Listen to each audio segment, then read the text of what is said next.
Welcome back to reality. I'm really excited about today's video. I've been wanting to do it for like a while now. The gray eyes and the wine stained lips are something I really was excited to combine because I was really inspired by a documentary I was watching about Lady Jane Grey. Now, she was Queen of England for 9 days. It's still like highly disputed whether she should even be called a former Queen of England, because there's a lot of like Protestant Catholic drama, which I'll get into. So disclaimer, this makeup is not historically accurate. That's not what I'm doing. I am doing a look inspired by the concept of her and her reign and the fact that she was decapitated. So this is not like a historically accurate video. I could totally do something like that if you guys wanted me to. That would be really fun too. But I didn't use anything shimmery in this whole look. I wanted it to be very matte. I did some strong contour. This lip is really trendy right now. So I'm really excited about it. I think it was really fun to do. It feels very serious. Maybe that's because I feel reverently about her, but which may be silly. But I think she's cool. And it's a very interesting thing that happened in England's history. So if you want to figure out how to do this makeup look and learn some things along the way, please keep watching. If you hear some water or some spouting, it's because I think whoever shares this wall is taking a shower. Okay, looking crazy because this is my light color of foundation, but that is just fine. Okay, so Lady Jane Grey.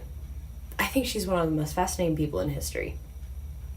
So, you gotta work really hard to keep up with me. Alright, so Henry VIII, he had 6 wives. Alright? And his first wife had a daughter. His first wife, Catherine of Aragon, had a daughter whose name is Mary. And then she died. I can't remember who died from what. Okay, let's be honest. It's hard to keep track. She died. Catherine of Aragon died. And his next wife, who was Anne Boleyn, who is probably one of the most famous of all of his wives. Natalie Portman portrayed her in a movie, The Other Boleyn Girl. And she had Elizabeth. I think. I'm pretty sure this is how it goes. And then Anne Boleyn got beheaded.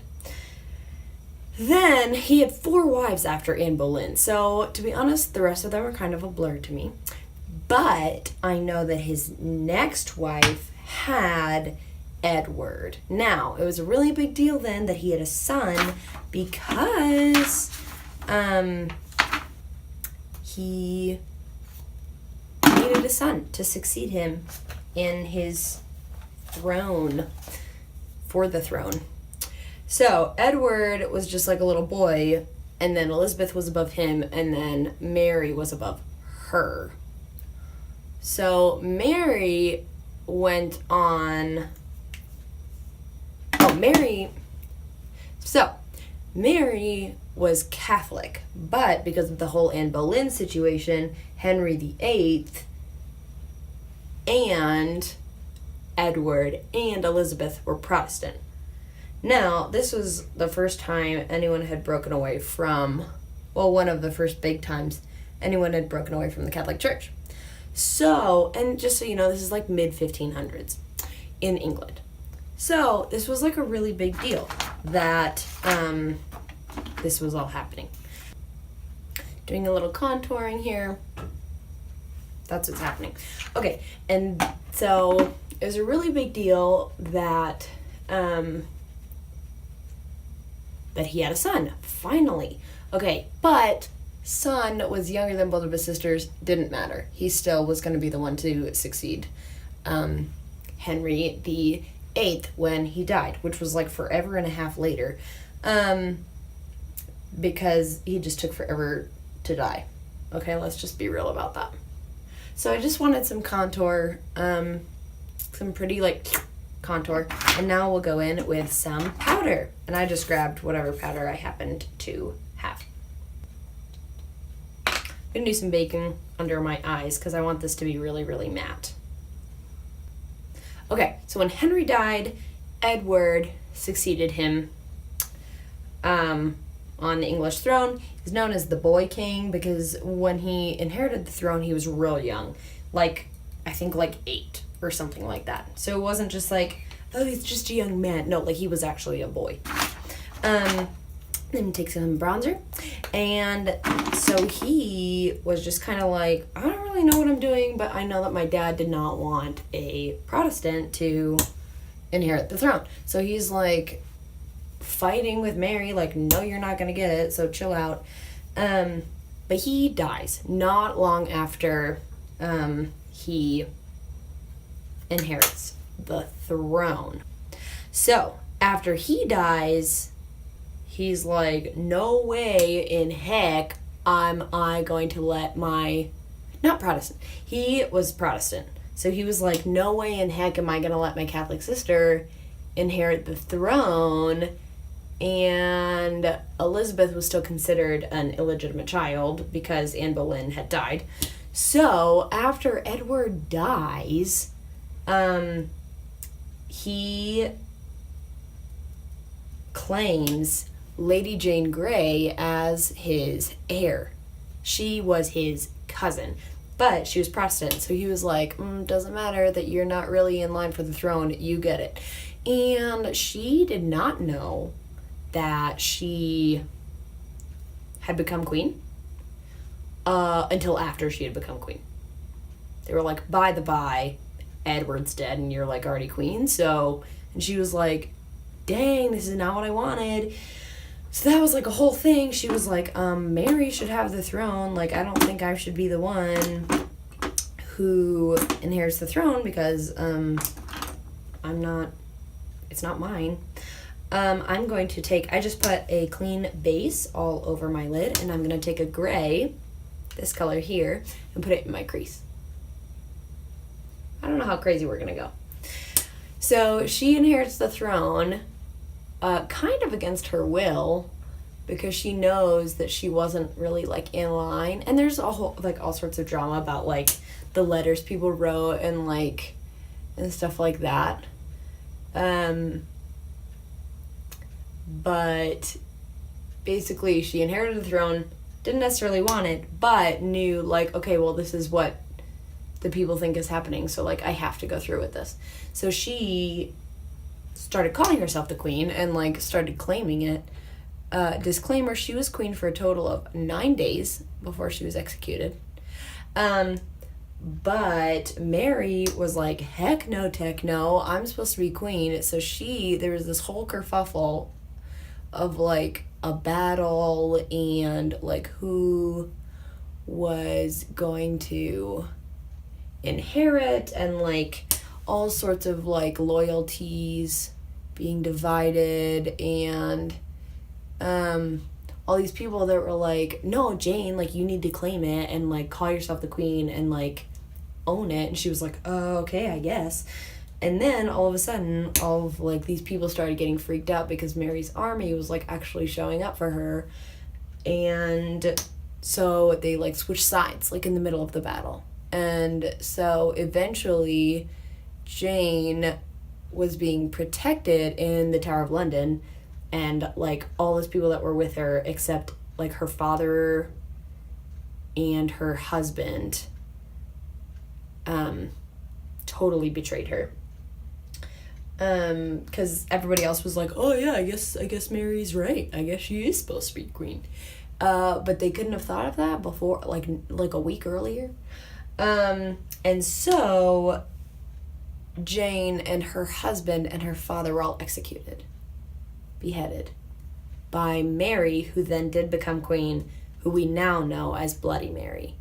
And she's known as Bloody Mary because she, like, in the first, like, few months of her reign, executed, like, half her family. Because she felt the need to, like, prove her queenness. And I was watching a different documentary about Mary, and she held off executing them for a while because she felt strongly that Jane was her family. She was like, okay, hang on, family's not supposed to treat each other like this.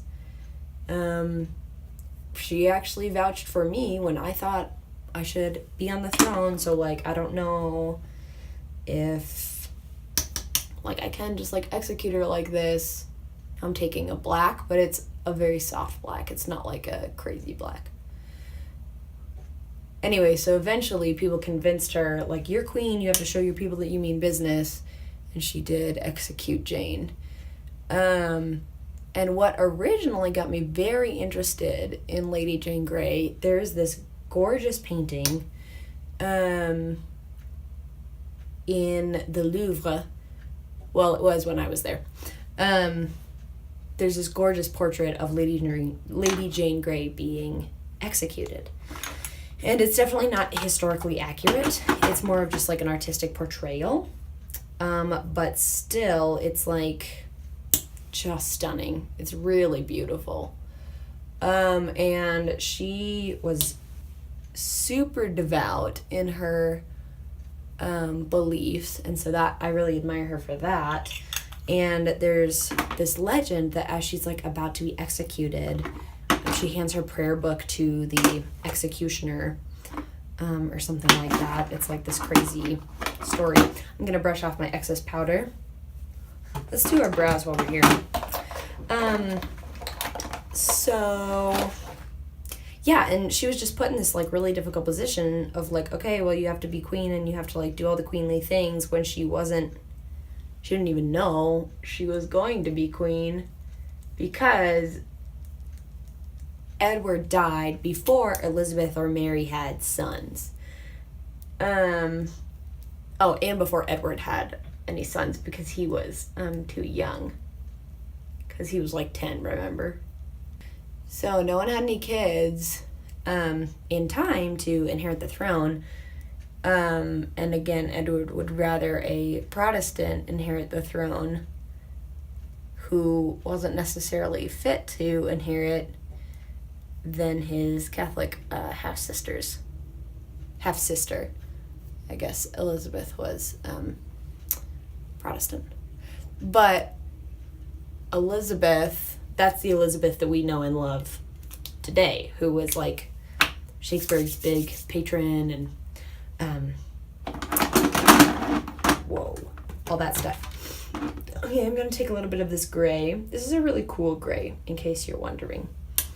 And put it underneath. Now, it's interesting to me to be doing gray and black, not as a smoky eye. So, in case you're wondering, that is kind of odd that I'm doing that. But, just what I chose to do. So I want my lips to be somewhat clean, but kind of a wash of color, nothing crazy. Now, I don't necessarily know all the like specifics and names and everything, but I do think the drama of the whole story is really interesting. And there's a movie that was made like in the 80s, where Helena Bonham Carter plays Jane Grey. Oh, I forgot my story about the portrait. So I really loved this portrait. I stumbled upon it in college. And then my family went to Paris, and we were running out of time to see everything in the Louvre. And so I was just like literally running through the museum, which I know is like really shameless, but I just wanted to see everything before we had to go. And I was like dodging all these people and running around, and I turned the corner, and this portrait is just massive. And I turned the corner, and it's right there, just like staring me in the face. This portrait that I'd done research on and was like really interested. I didn't even know it was at the Louvre. I obviously didn't research that well, but I thought it was so amazing. It's just huge. And I turned the corner, and it was just like, there it was. Okay, and then for the lip, I'm doing something kind of special. I can't decide if I want to go like red or like burgundy red. I think I'm going to go burgundy. Now I'm going to be doing something that's pretty trendy right now. It's called like wine lips, or a couple years ago it was called popsicle lip, where you just color the inside of your lip with like a stain.